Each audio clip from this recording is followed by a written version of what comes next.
J'aurais dû mieux m'occuper de lui. C'est ce que mon frère a dit assez fort pour que toute la pièce l'entende, juste après le testament. Il l'a désigné héritier de l'entreprise valant des millions et m'a laissé la ferme délabrée. Des rires ont fusé dans la salle de conférence. Mes cousins ont détourné le regard. L'avocat s'est raclé la gorge. Je n'ai pas protesté. J'ai enfoncé mon pouce dans la clé en laiton de la maison jusqu'à ce que ça me fasse mal et j'ai vu mon frère sourire comme s'il avait gagné pour toujours. Puis l'avocat m'a jeté un coup d'œil et a dit « En fait, l'atmosphère a changé. Si vous voulez savoir ce qui s'est passé ensuite, restez avec moi. » Le matin où mon père est mort, la maison sentait le café et l'antiseptique. J'avais dormi dans le fauteuil à côté de son lit pendant des semaines, me réveillant toutes les 2 heures pour vérifier sa respiration et éviter que la ligne d'oxygène ne picote. Sa main était chaude même quand son pouls affaibli. Mon père, Richard Campbell, n'était pas du genre à dire « je t'aime ». Il le montrait par l'organisation, par la rigueur. Ancien soldat devenu homme d'affaires, il avait fondé Campbell Printing Solutions. D'une simple presse dans notre garage à une entreprise valant plusieurs millions de dollars. À Asheville, on le surnommait le général discret. Il était convaincu que la discipline pouvait tout réparer, les machines, les gens, même le chagrin. Il y avait aussi Ethan, mon frère aîné de 2 ans. Enfant, c'était le chouchou, le bruyant, le sûr de lui, celui que papa appelait déjà futur PDG avant même qu'il ait fini le lycée. Ethan avait un charme fou, professeur, investisseur, femme 2 fois plus âgée que lui. Il avait la même ambition que papa, mais aucune de sa patience. Là où papa construisait, Ethan se vantait. Là où j'écoutais, Ethan excellait. Nos chemins étaient diamétralement opposés. Je suis devenue décoratrice d'intérieur, travaillant à mon compte aux 4 coins de la ville. Ethan, lui, est parti à Charlotte, arborant des costumes sur mesure et parlant de potentiel de croissance comme d'une religion. On se parlait rarement, sauf par l'intermédiaire de papa. Quand maman est décédée il y a 6 ans, le peu de liens familiaux qui nous unissaient s'est brisé définitivement. Pendant les derniers mois de papa, j'étais la seule à ses côtés. Ethan appelait peut-être 2 fois par mois pour prendre de mes nouvelles, et cela se terminait toujours par « Tiens bon, ma puce.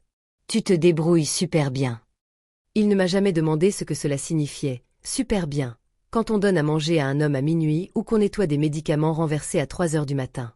L'infirmière des soins palliatifs, Rita Lawson, venait tous les matins à 9 heures. Elle était avec notre famille depuis plus de 10 ans. D'abord comme comptable de papa, puis comme son aide-soignante quand son cœur a commencé à faiblir. Rita avait une sagesse tranquille qui emplissait une pièce. Parfois, elle s'arrêtait à la porte et disait « Il est fier de toi, Ivy. » Il ne sait juste pas comment le dire. J'acquiesçais, faisant semblant de la croire. Un matin pluvieux, juste avant l'aube, papa m'a demandé d'ouvrir les fenêtres. Un air froid est entré, chargé d'une odeur de chêne humide. Il a regardé les arbres qu'il avait plantés l'année de ma naissance et a dit « Tu remarques toujours les détails. C'est ta force.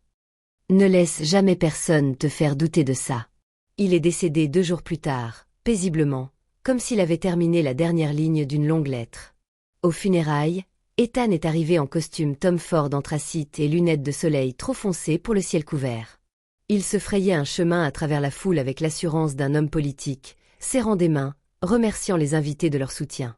Quand on lui présentait ses condoléances, il ramenait systématiquement ses phrases à l'héritage de son père, au projet d'expansion. Je me tenais près du cercueil, me sentant invisible. Après la cérémonie, Ethan m'a tapoté l'épaule. « Tu as bien géré tout ça. Papa aurait été fier. » Puis il a souri. Un mélange de compassion et de fierté. 3 semaines plus tard, l'avocat nous a convoqués pour la lecture du testament. Ce jour-là, le rire d'Ethan a résonné dans la pièce, le jour où il a prononcé ces mots. J'aurais dû mieux m'occuper de lui. Mais la vérité, c'est que mon père s'était déjà occupé de moi, même si ce n'était pas de la manière dont Ethan l'aurait compris. Le bureau de Morrison et Associés embaumait le cirage et l'argent ancien. La table en acajou s'étendait plus loin que nécessaire, sa surface luisant sous la lumière fluorescente. D'un côté, les jambes d'Ethan, ses boutons de manchette croisés affichant une assurance rayonnante, emplissaient l'espace comme un parfum.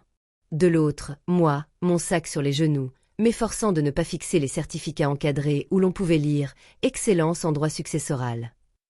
L'avocat, Maître Harrison, était avec notre famille depuis des décennies. Il ajusta ses lunettes, s'éclaircit la gorge et commença à lire. Ces mots sortaient d'un ton sec et formel, comme si l'on retirait un pansement d'une vieille plaie. À mon fils, Ethan Campbell, je lègue Campbell Printing Solutions, y compris tous ses actifs, comptes et opérations, évalués à environ 4 millions de dollars. J'entendis un léger sifflement. Celui d'Ethan, bien sûr. Il se pencha en arrière, un sourire narquois aux lèvres, comme si c'était le jour de son couronnement. Puis Maître Harrison poursuivit. À ma fille, Ivy Campbell. Je lègue la ferme familiale située au 17 rue Oak, ainsi que tous les biens qu'elle contient. Silence. Même le climatiseur sembla s'arrêter. Ethan laissa échapper un petit rire. La ferme. Celle dont le toit s'est effondré. Il se tourna vers l'avocate, feignant de chuchoter, mais assez fort pour que tout le monde l'entende. On récolte ce qu'on sème. Quelques rires gênés s'ensuivirent. Je restai immobile. Je fixai la ligne de texte sur le document, comme si j'avais peut-être manqué quelque chose. Un addendum, une clause, une raison. Mais il n'y en avait pas. Le ton de M. Harrison devint presque apologétique. La lecture est terminée. Je signai à l'endroit indiqué, tremblant une seule fois. Ethan se leva, s'étira et dit « Eh bien, voilà. Je suppose que papa savait qui était capable d'assumer ses responsabilités. » J'avais envie de crier, de demander pourquoi papa, qui m'avait vu passer des nuits blanches à corriger ses dossiers médicaux, pensait que je ne méritais rien de plus qu'une peinture qui s'écaille et des impôts impayés. Mais au lieu de cela, je pris mon sac, fis un signe de tête polie à l'avocat et partis. Dans le couloir, Ethan me rattrapa. « Ne le prends pas mal, » dit-il avec un sourire peu amène. « La prochaine fois, essaie de ne pas jouer à l'infirmière. Peut-être que tu trouveras alors quelque chose qui vaille la peine d'être gardé. » À cet instant précis, j'ai eu le souffle coupé. Il s'est éloigné en sifflant, le téléphone déjà collé à l'oreille, parlant de fusion et d'approbation du conseil d'administration. Je suis sorti, le soleil de fin d'après-midi me frappant le visage, et j'ai baissé les yeux sur la clé en laiton que je tenais à la main. Elle était lourde et chaude sous ma paume. Je ne savais pas pourquoi, mais je ne pouvais pas la lâcher. Ce n'était peut-être pas qu'une simple clé pour une maison délabrée. C'était peut-être la seule chose que mon père voulait que je retrouve. La première nuit de retour à la ferme m'a donné l'impression de replonger dans les souvenirs d'un fantôme. La poussière flottait dans l'air comme une neige lente. Chaque planche craquait. La cuisine sentait encore légèrement le tabac à pipe de papa, même s'il n'avait pas fumé depuis des années. J'ai posé mon sac sur le comptoir, ouvert le robinet et regardé l'eau brunâtre s'écouler. Voilà ce qu'il me restait. Des fuites de pourriture. Le silence. J'ai parcouru les pièces, suivant du doigt les contours de vieilles photos encore accrochées de travers au mur. Maman souriant à côté. Les chaînes. Ethan, 10 ans, brandissant son premier trophée.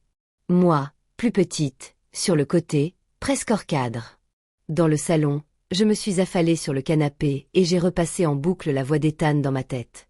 La prochaine fois, essaie de ne pas jouer à l'infirmière. Ce n'était pas juste une pique. C'était sa façon de confirmer qu'il avait gagné, que le dernier geste de papa l'avait choisi. Pour la première fois depuis des mois, je me suis autorisée à pleurer. Pas fort, juste doucement. Le genre de larmes qui vous vide suffisamment pour que vous puissiez recommencer à penser clairement. Le lendemain matin, la lumière du soleil filtrait à travers les rideaux.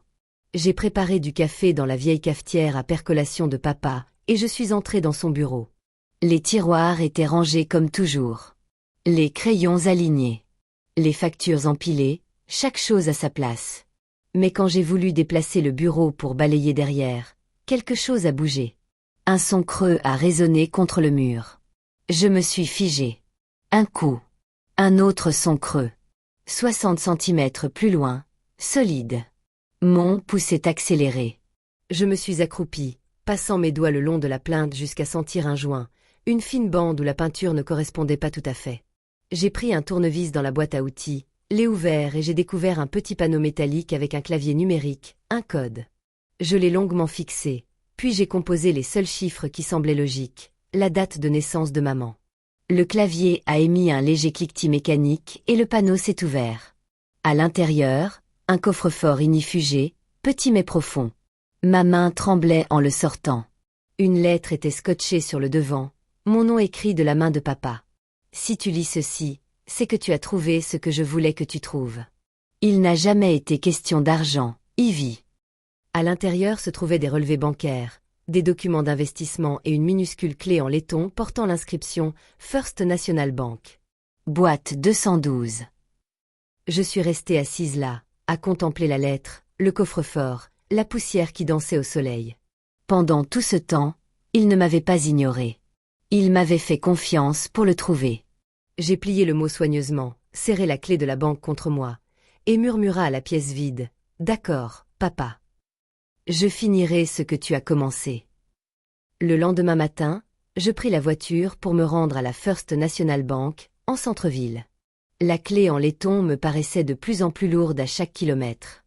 C'était le genre de matinée de printemps que papa adorait. Ciel bleu, air frais, soleil qui scintillait sur les pare-brises. Il aurait dit « Belle journée pour construire quelque chose ». Je me garai à l'ombre d'un chêne et restai assis un instant, les paumes humides, à contempler les marches de marbre qui menaient aux portes vitrées. À l'intérieur, la banque sentait le cirage et le papier. Une femme d'une 50aine d'années s'approcha avec un sourire forcé.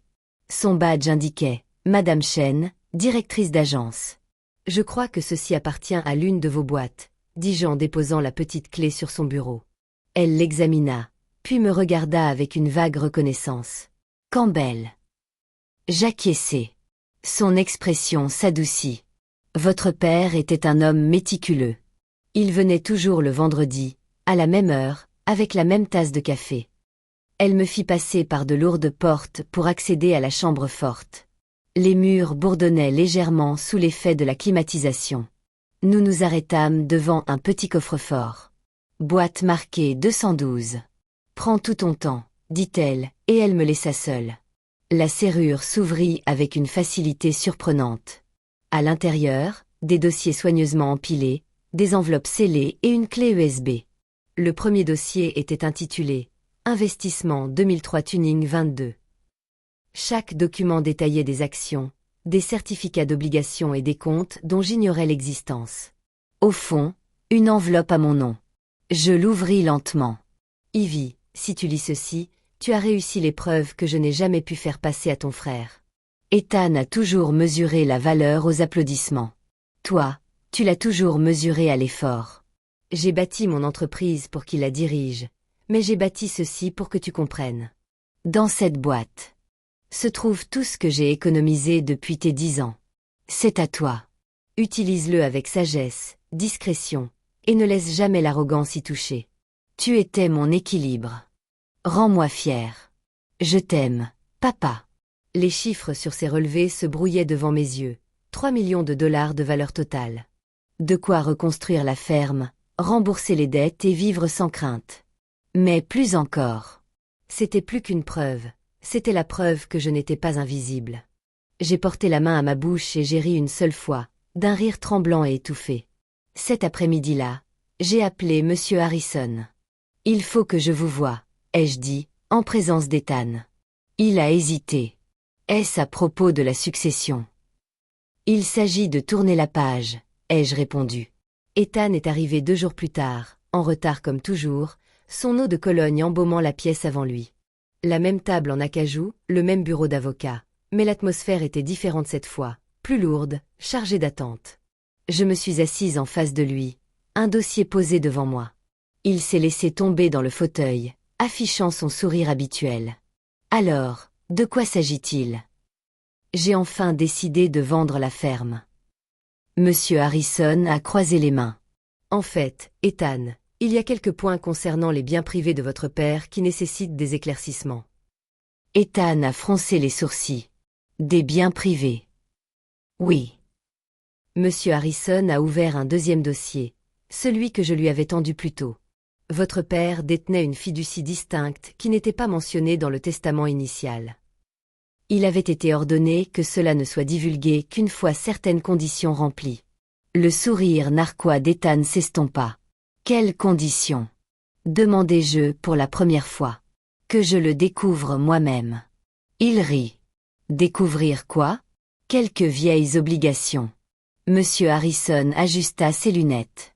Pas tout à fait.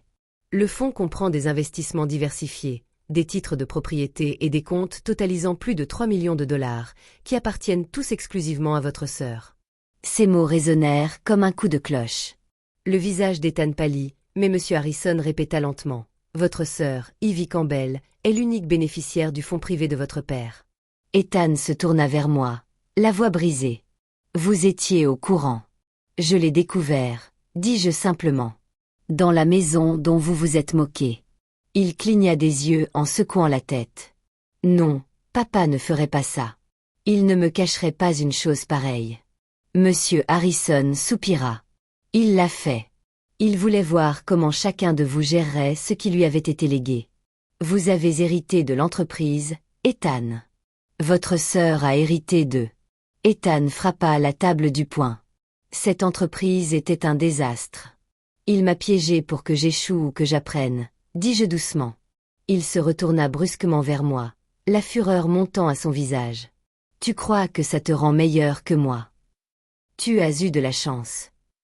J'ai croisé son regard et j'ai revu le même garçon de notre enfance, celui qui avait toujours besoin de gagner, à n'importe quel prix. Non, ai-je dit, j'ai passé un test et je l'ai réussi. Monsieur Harrison s'est raclé la gorge, sa voix posée. Il y a une autre lettre que votre père m'a demandé de lire à voix haute. Il a ouvert une enveloppe et déplié une feuille de papier. Pour mes enfants, Ethan, diriger, ce n'est pas contrôler.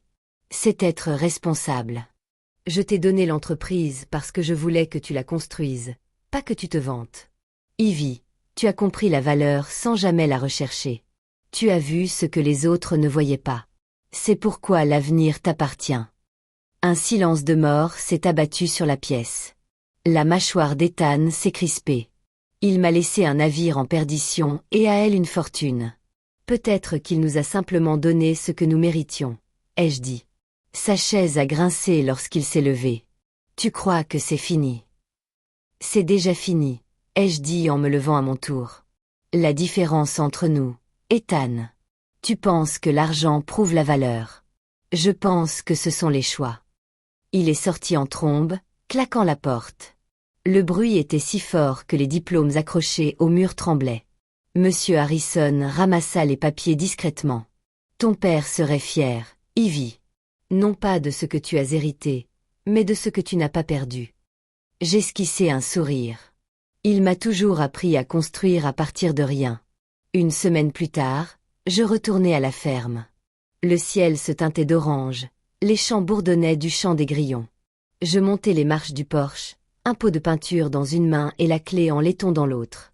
La serrure tourna doucement, comme si elle m'attendait. À l'intérieur, la lumière rasait le vieux parquet, révélant la poussière et les souvenirs. J'étalai les papiers de la fiducie sur la table, triant les plans, les reçus, la lettre. Ethan appela ce soir-là. J'ai failli ne pas répondre, mais la curiosité l'emporta. Sa voix était tendue. Ivy, la société est en faillite. Les salaires n'ont pas été payés et les clients se sont désistés. J'ai besoin d'aide. Juste un prêt, de quoi la maintenir à flot. Je regardai par la fenêtre les chaînes qui se balançaient dans le crépuscule. Papa, je t'ai donné une entreprise qui vaut des millions, dis-je doucement. Tu aurais pu la faire fonctionner. Je n'ai pas eu le temps. Il y a eu des erreurs. Alors corrige-les, dis-je. Il se tut, puis siffla. Tu as toujours cru être meilleur que moi. Non, répondis-je. J'ai juste appris de lui. Vraiment. Avant qu'il ne puisse répondre, je raccrochai. Je reposai le téléphone et repris la lettre de papa. Les mots étaient légèrement flous dans la pénombre, mais je n'avais pas besoin de les lire. Je les connaissais déjà par cœur. Il ne m'avait pas abandonné. Il me faisait confiance. La ferme avait peut-être l'air délabré de l'extérieur, mais à l'intérieur, c'était un socle, un endroit où recommencer. Je sortis sur le porche, à l'endroit même où il m'avait dit un jour, « La précision, c'est le respect. » Merci, murmurai-je à la nuit. Au-delà des champs, le tonnerre gronda faiblement et au loin comme des applaudissements, atteignant enfin son écho. 2 années passèrent avant que je ne réalise que le silence autour de la ferme ne me faisait plus souffrir. Le toit ne fuyait plus. La peinture brillait d'un blanc doux sous le soleil du matin. L'endroit qu'Ethan appelait autrefois une décharge était devenu le siège de ma petite agence de design, Oak Street Studio. Les clients venaient des villes voisines, attirés par la chaleur des espaces conçus par quelqu'un qui comprenait la réparation. On disait que j'avais les mains de mon père. Précise, sûre, capable de transformer ce qui est cassé en quelque chose de durable. Le nom d'Ethan revenait de temps en temps. Des rumeurs circulaient parmi les cousins ou les anciens collègues. Il aurait déménagé à Charlotte, trouvé un poste de vendeur intermédiaire, vendu ses voitures. L'empire dont il se vantait s'était effondré, morceau par morceau. Je ne ressentais pas de triomphe, juste une forme de justice silencieuse. Il avait été forcé de vivre la leçon que mon père lui avait inculquée. Un leadership sans humilité est voué à l'échec. Parfois, j'ouvre encore le colis de la banque, non pas pour l'argent ou les documents, mais pour la lettre. Le papier avait légèrement jauni sur les bords, mais les mots semblaient plus neufs à chaque fois que je les lisais. Tu étais mon équilibre. Cette phrase m'est restée. Peut-être que tout cela n'était qu'un rééquilibrage. Mon père n'avait pas puni Ethan. Il m'a récompensé. Il a corrigé le poids de nos choix. Les soirs clairs, je m'asseyais sur les marches du perron, une tasse de café à la main, à écouter le vent souffler dans les chênes. Ces mêmes chênes que papa avait plantés des décennies auparavant. Je n'étais plus en colère, juste reconnaissante que la maison soit encore là. Pour la leçon qu'il m'avait fallu des années pour comprendre, pour la preuve que parfois, ce sont les plus discrets qui achèvent l'histoire. Ce matin, la lumière frappait le porche, de la même façon que le jour de la mort de papa. Douce, dorée, stable. Je me tenais là, pieds nus, café à la main, à regarder le vent onduler dans les feuilles de chêne. Pour la première fois, je n'ai pas pensé à ce qu'Ethan m'avait pris. J'ai pensé à ce que j'avais construit. La voix de papa résonnait dans ma mémoire. La précision, c'est le respect. Il avait raison. La vengeance n'avait besoin ni de feu ni de bruit. Juste de patience. J'ai verrouillé la porte d'entrée avec la même clé en laiton qui avait tout déclenché et j'ai souri. La maison n'était pas seulement à moi. Elle était une preuve. La preuve qu'être sous-estimé peut être l'arme la plus puissante au monde. Si vous avez déjà... Vous avez toujours été la personne discrète de la famille, celle qui restait en retrait pendant que les autres s'attribuaient le mérite? Vous connaissez cette sensation. Racontez-moi votre histoire dans les commentaires et n'oubliez pas de vous abonner pour la suite.